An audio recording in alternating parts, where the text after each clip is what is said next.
বিশাল এক পাহাড়ের ওপর এক ঈগল বাসা বানিয়েছিল।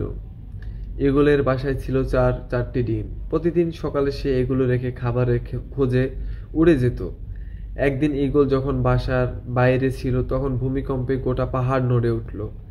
এতে ঈগলের একটি ডিম বাসা থেকে ছিটকে পড়ে গেল। গড়তে গড়তে সেই ডিম এসে পড়ল পাহাড়ের নিচের এক মুরগির বাসার উঠোনে।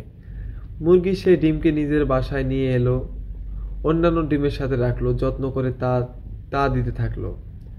একদিন সে ডিম ফুটে ঈগলের একটি সুন্দর বাচ্চা বের হলো। মুরগির বাচ্চাদের সাথে ঈগলের বাচ্চাটি বড় হয়ে উঠতে লাগলো, কিন্তু সে ভিতর থেকে যে সব সময় অন্য কিছু অনুভব করত।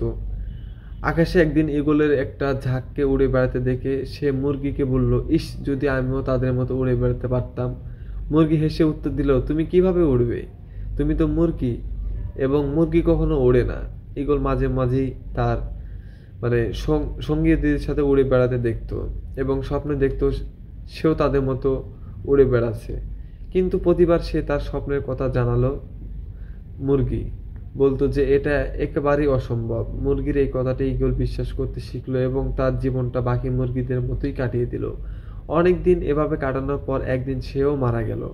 আসলে আমাদের জীবনে এটা চরমতম সত্য, তুমি যা বিশ্বাস করতে শেখো একদিন তুমি তাই হয়ে উঠবে।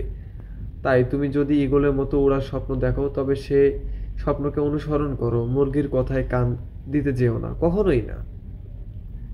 আর কথাটা এটাই বাস্তব, ঠিক আছে? ভেঙে পড়বেন না কখনো, সামনের দিকে এগিয়ে যান।